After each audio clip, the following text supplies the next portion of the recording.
You're watching Global Trade This Week with Pete Mento and Doug Draper. Okay, here we are, another edition of Global Trade This Week. I am one of your hosts, Doug Draper, and with me on the other side of the country is my good friend Pete Mento. Pete, what's going on, my man? Hey, buddy. How are you? I am doing good.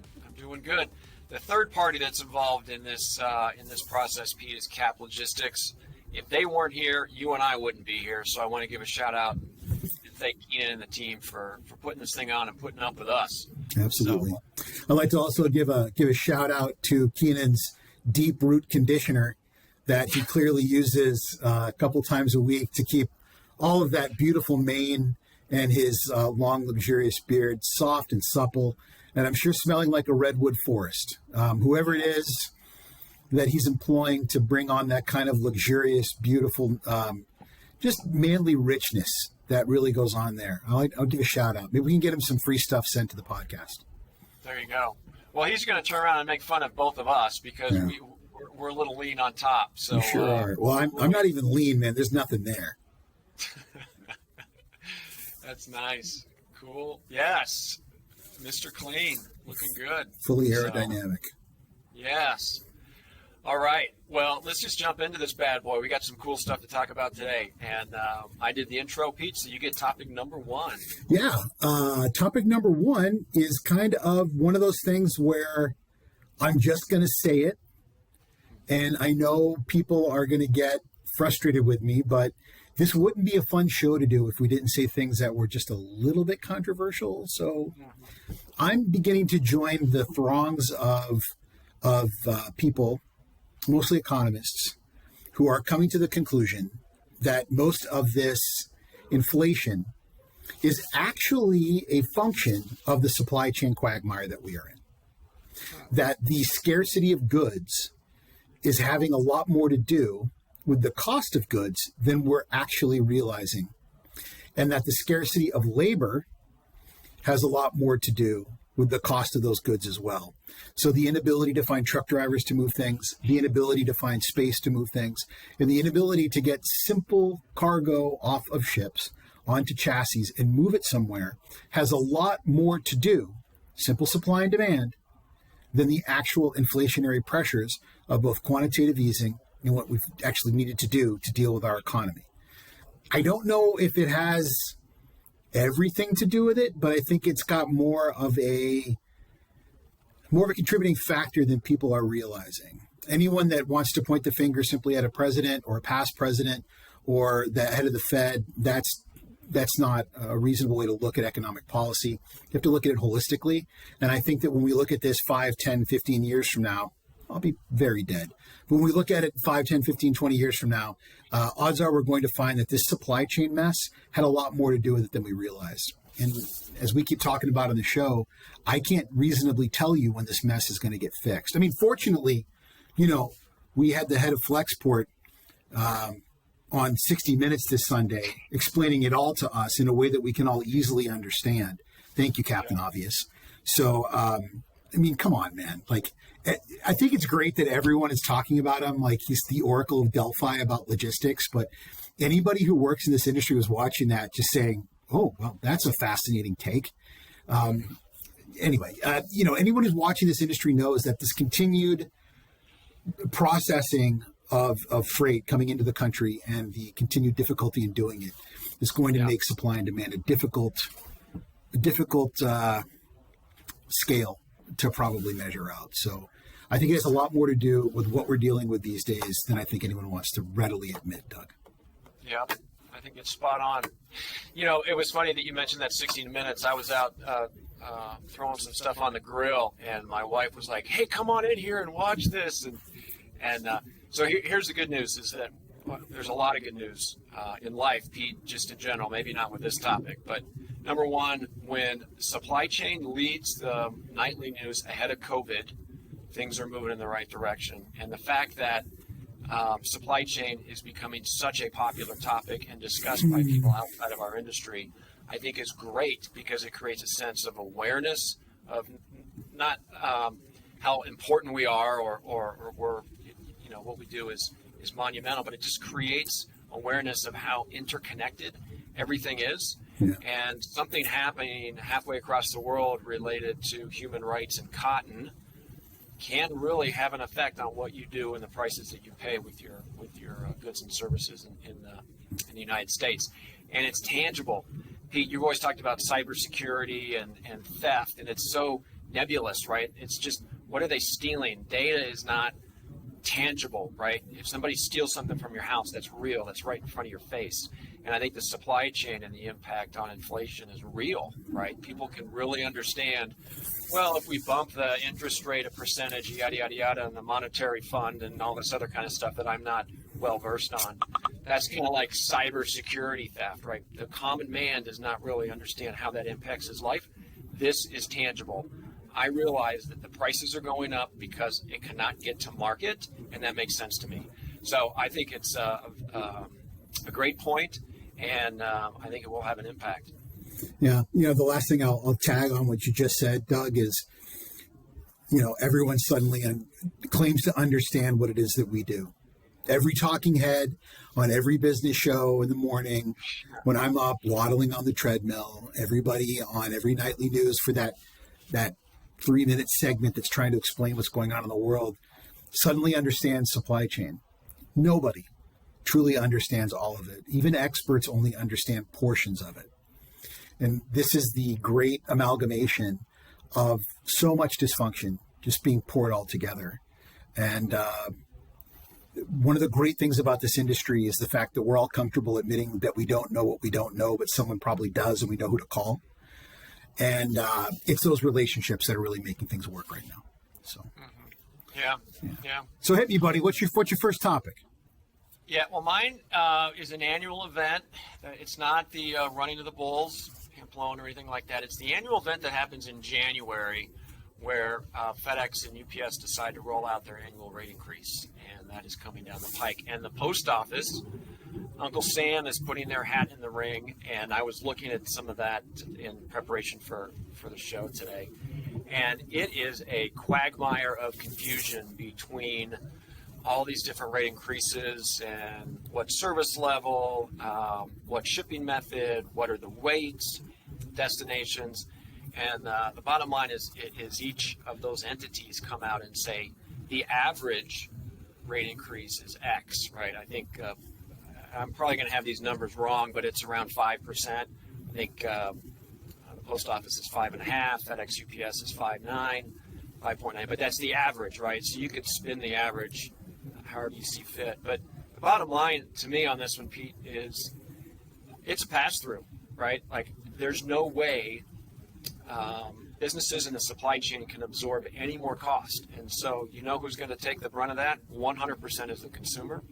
And unfortunately, the consumer is going to say, that sucks, but I guess I'll pay it. So it's good to know that it's coming because it's an annual rite of passage. It's interesting that the rate increases are an average because there are some rate increases that are just astronomical in certain weight classes. There's some that are pretty minimal. And the post office actually is reducing some of their rates to try to gain market share from the other big players. So basically, I've likened this to the point where, like gas, and it would be really very relevant right now, is when you and I are pumping our gas, and just the other day, you sit there and you jump out of your car and you turn off the engine and do all the right things, and you're pumping your gas, and you're like, God, dog, freaking $50 to fill my tank, that's a pain in the ass. And then you get in your car and you drive away and you do not change your consumer habits at all. You complain about it, but you need it. You need the gas to do what you do on a daily basis. And you need the stuff that you want to buy online. And if you have to pay 5% more of shipping, so be it. People are going to do it. So the rite of passage is coming. There's going to be rate increases with the parcel carriers, and everybody's going to take it, and they're just going to pass through the cost, and so be it. Life moves on, which goes towards your inflationary comment that you had just a few minutes ago. So that's my take on that one, man. So, Doug, I don't know about you, but I'm kind of an old man, and I get a little grumpy, and I'm set in my ways, and there's a lot of newfangled contraptions that I simply can't adopt. I've gotten to that point in my life where I don't need this new crap in my life. And have I ever told you what cars I drive? Now, I know that the first car you purchased or that you owned was a Thing. The Volkswagen Thing. That's right. Yeah, I don't think many people know. Google that. If you're watching this and you're under the age of 40, you got to Google that to figure it out. What a great car. But I mean, when people look at Pete Mento, right, when they look at this dashing man about town, you know, I mean, they're thinking what? Like probably Porsche 911. They're thinking maybe a Bentley, Mercedes-Benz S-Class. You know, they're thinking high end. But that is not the case. I drive I'm generally driving a two-door Jeep Wrangler that doesn't have power windows or power locks. A 2015 Jeep Wrangler that has nothing in it. Like, it is stripped down to the core, and I beat it like I stole it, and I'm going to drop it off at the dump when I'm done. And then the other car I drive, I have a Volvo XC90. It's like if mediocrity and boredom in middle age was a car, it's a big all-wheel drive, boring, egg-shaped SUV, man, right? And real safe, real comfortable, real big, real utilitarian. Don't worry, I got a point coming here. Don't worry. Okay, I was gonna think. Thank you. And I've always driven, you know, pickup trucks and SUVs and stuff. Well, I get this car, and it's got this little thing where when you stop, it turns the engine off. And then right when you drive again, it turns it back on. And that's so that the people that made the engine in it can say that it lives up to the standards of the EPA for fuel efficiency. Well, what's the first thing I did when that started happening? I'm like, well, I'll be damned if I'm looking for the button to turn that son of a bitch off, right? I'm like, to turn off my engine. Damn Saudis, right? So I turned that thing off. Well, the other day when in New Hampshire gas was $3.22 a gallon, I'm like, where was that button again? Where do I turn that damn thing on to get this thing going again? The point you made at the end of your bit there, where you're part of the program, where you said, "Are we going to change behaviors?" We've gotten to the point where some of this stuff, I'm changing some behaviors. Now, I don't live in California where gas is regularly over $4 a gallon. But I live in New Hampshire where we don't tax anything, everything's cheap, and I live in the land of milk and honey. And I'm not going to continue to get beat up over that. I mean, it's changing the way that I look at how I'm buying gas. And if you look at the supply chain and you look at the Postal Service versus DHL versus FedEx, the Postal Service has always been a rationally less expensive option. However, there have been questions about its ability to be effective in the same frame as those other two companies. I'm a big believer in the Postal Service. We've talked about that in the past. I know you don't necessarily feel the same way. I think that they are really well positioned over the course of the next 5 years to do something about gaining some market share. It goes nowhere if they do something crazy like jack up rates simply to take advantage of the marketplace. If anything, they should be looking for opportunities to discount it to larger customers and gain market share. Because a lot of folks are going to be looking for that button to find ways to save money again when they never would have thought about it before. Mm-hmm. Yeah, it'll be interesting to see how they play this thing out in the next couple of years, meaning the post office. All right, man, my halftime. I'm excited about this, and it basically just validates a point that I made the other day. And I may have to bring this up again if we do a end of year show, Pete, or a projections for 2022. But DoorDash just partnered with Dollar General to make final mile deliveries of sundries and groceries and things like that. And they rolled it out to like 10,000 stores. It was a trial, and they rolled it out to a couple thousand. Now I think it's 10,000 stores. But my point is it validates what we've talked about in the sense that those crowdsourcing delivery models are going to move away from food and in traditional delivery methods because that final mile is needed. FedEx, UPS, the post office, and all these hybrid mergers with these super regional parcel carriers. There's just too much appetite to support the consumer and where they purchase things nowadays. So anyway, I just had to pat ourselves on the back a little bit to say another example of how that industry is morphing. Yeah. If you want to know what's going to happen next, you got to tune into Global Trade This Week, brought to you by Cap Logistics. If you want to know what's going to happen next, if you want to look into the crystal ball, you're absolutely right, man. It moves so fast. I don't know if any company can really keep up with the pace of innovation right now and what's going on around them. So many people are being that second, third, fourth actor, but it's great to see folks taking that leap and trying to find ways to use existing infrastructure. For my halftime, you'll notice that I am not in the delightful confines of my home office or my dining room in beautiful Manch, Vegas. I am actually downtown in Boston, in the office of my day job.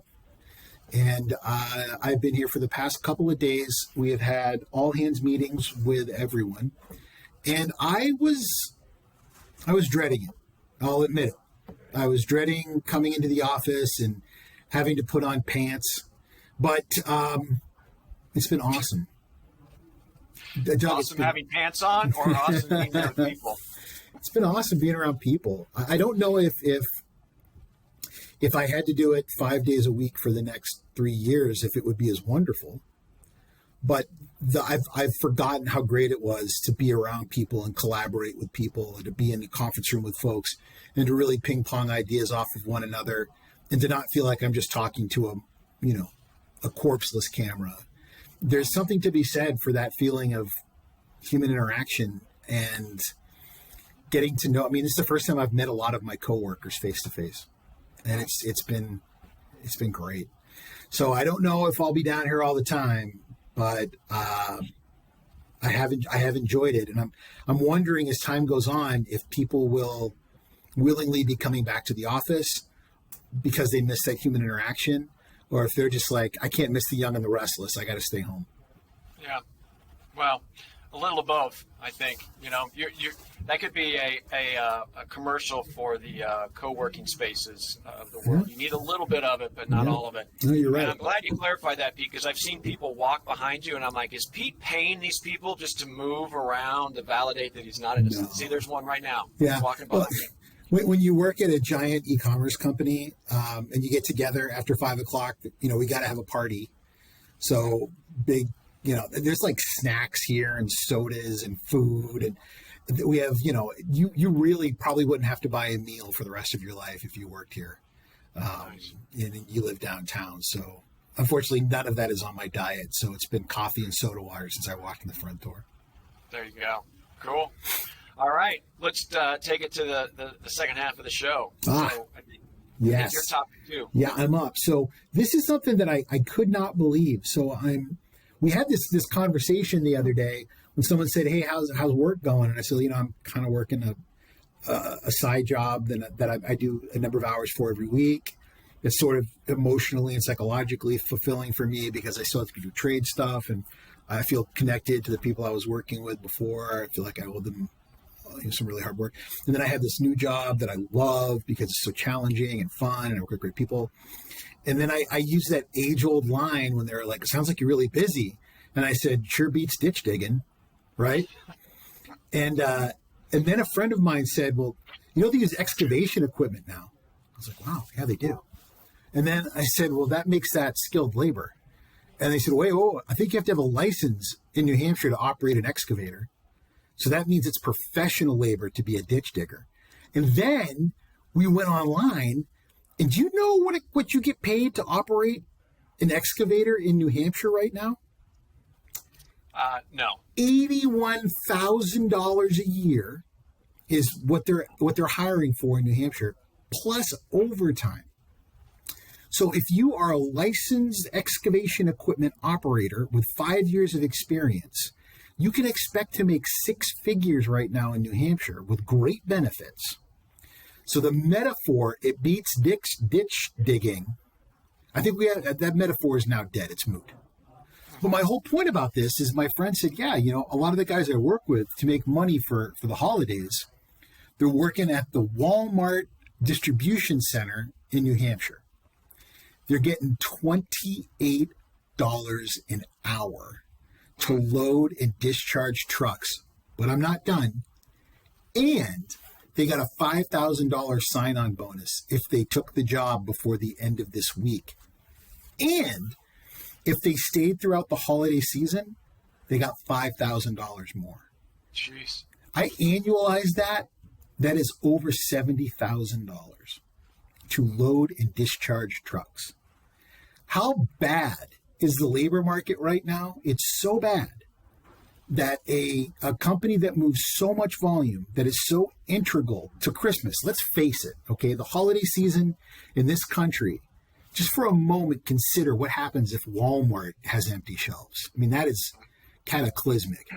Has had to reduce itself to paying $28,000 an hour and offering $5,000 signing bonuses to people who are essentially little more than simple labor. Our entire industry is at that point now. Data entry, customs entry people, straight truck drivers, you name it, man.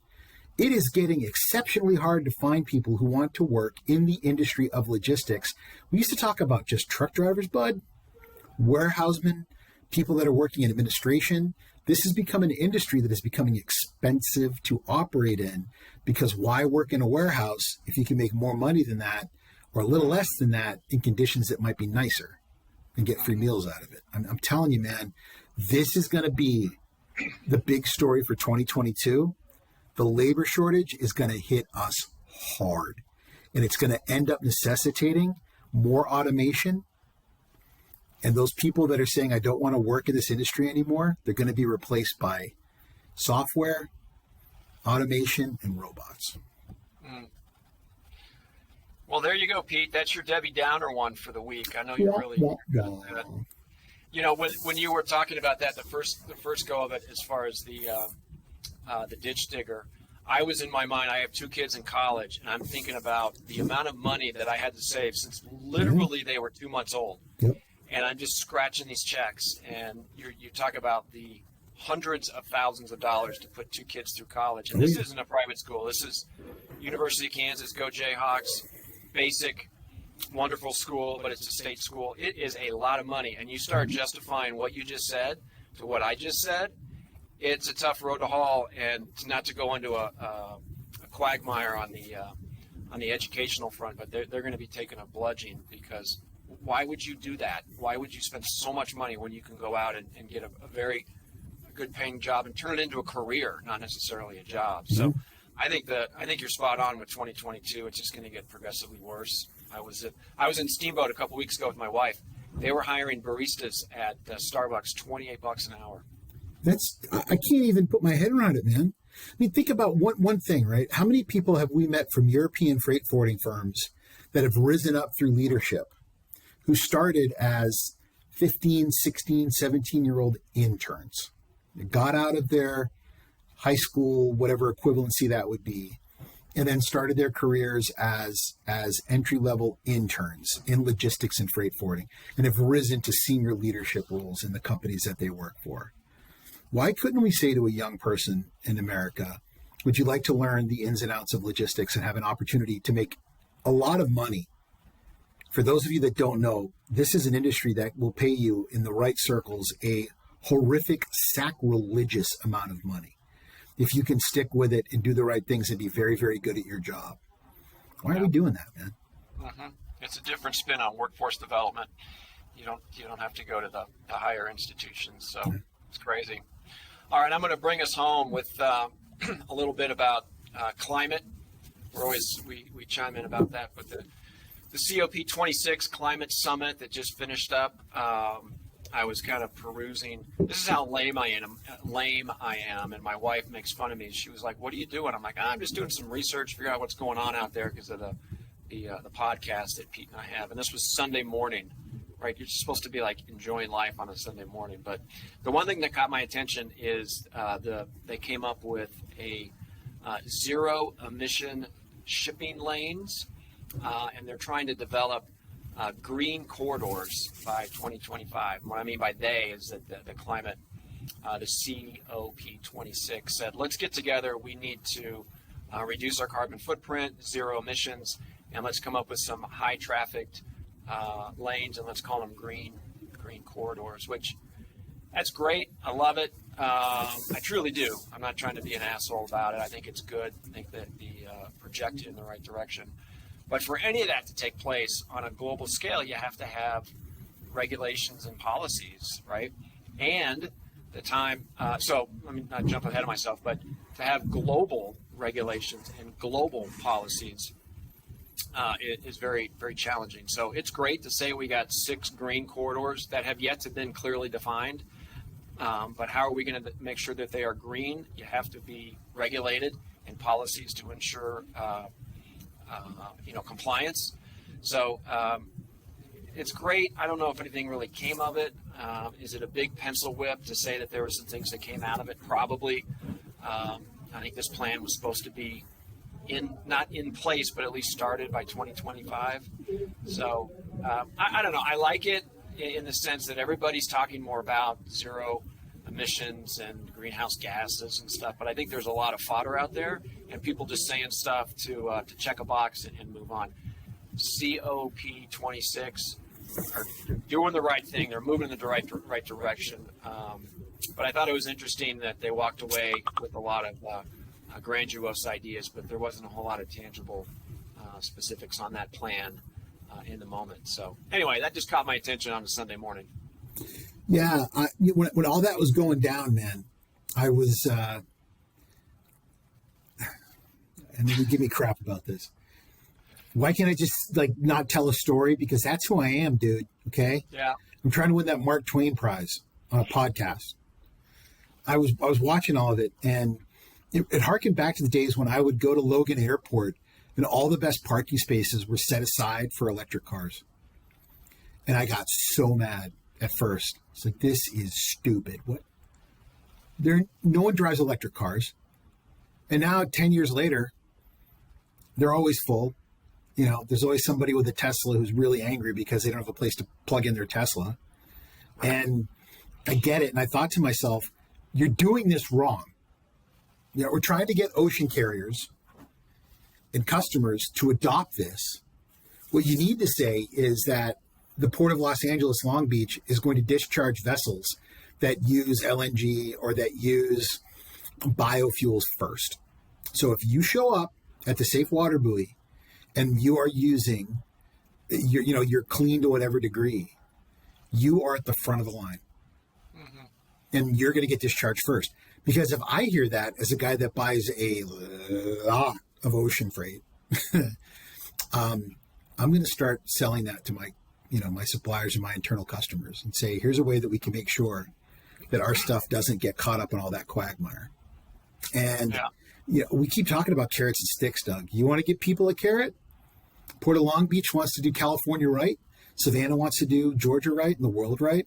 You tell people, hey, Maris, KHAPAG, ACMA, if you guys want you want special treatment, you want a special service, and you want to justify the cost of this conversion, you do that. We will discharge your vessel before anyone else when you show up at that red and white buoy. What do you say? Mm-hmm. They'll jump on it because there's people who are sick and tired of this quagmire. Yeah. And I love the fact that there is zero infrastructure that needs to be developed to implement that plan, right? Doesn't mean you have to have a new piece of equipment to unload a new vessel. You're pushing it off on the service providers, rightfully so, and the ports do not have to change a whole hell of a lot to have a big impact. So had not thought of that, Pete. It's a good point. Yeah, and that's exactly why it will never happen.